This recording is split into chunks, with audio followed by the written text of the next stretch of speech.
ओम शांति। मित्रों, आज मैं आपको अध्यात्म के क्रम में अध्यात्म क्या है इसके बारे में बताना चाहता हूँ। वैसे मैंने कई बार प्रयास किया है कि आप लोगों को अध्यात्म के बारे में बताएं, तो अधिकतर लोग तो ये कहते हैं कि भाई देखो हम सब जानते हैं, हमें जानने की कोई ज़रूरत नहीं है। लेकिन वास्तव में ऐसा नहीं है। हर आदमी को लगता है कि वो सब कुछ जानता है। जो भी व्यक्ति ये कह दे कि वो सब कुछ जानता है, तो ये मान लीजिए कि वो कुछ नहीं जानता, क्योंकि वहाँ उसका अहम बोल रहा है।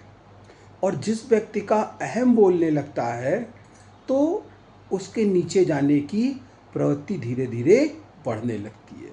वो किसी को फिर सुनना नहीं चाहता।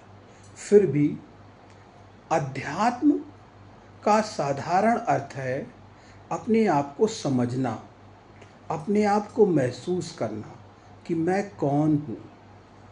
हम सब एक पवित्र आत्मा हैं और हम लोग परमात्मा के पुत्र हैं, परमात्मा के धरोहर हैं। मतलब परम पिता के हम लोग संतानें हैं।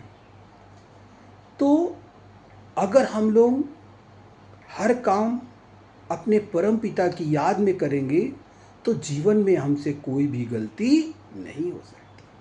अध्यात्म का सिर्फ साधारण सा अर्थ यही है कि हम कोई भी कर्म करें, ईश्वर को याद करके ही करें, ईश्वर को मान करके ही करें।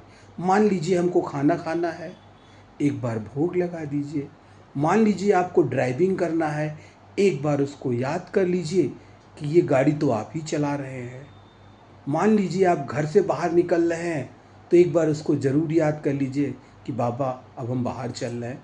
मतलब आपके अंदर ये होना ही चाहिए कि कोई भी काम करें तो ईश्वर को आप जरूर याद करें। जिस दिन आप ईश्वर को याद करेंगे, आपके अंदर कभी भी कोई अहम तो आ ही नहीं सकता।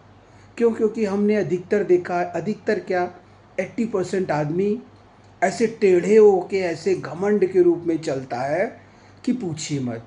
उसकी बातचीत, बोलने का ढंग, चलने का ढंग से ही पता चल जाता है कि वो ये सोच रहा है कि मैं कितना महान हूँ, कितना सब पर भारी हूँ, लोग मुझसे डर रहे हैं। वो अपने चलने और बोलने से दिखा देता है। लेकिन जो व्यक्ति आध्यात्मिक होगा, वो सदैव आपको सरल दिखेगा। हो सकता है कुछ लोग उसको बेवकूफ़ भी बोलते हैं, अरे ये तो बेवकूफ़ है यार, इसको तो मौका नहीं मिला पैसा कमाने के लिए, इसलिए इस तरह की बातें करता है। लेकिन नहीं, वही आदमी जो सरल है, प्रभु की याद में है, वही व्यक्ति ही पूर्ण रूप से आध्यात्मिक है।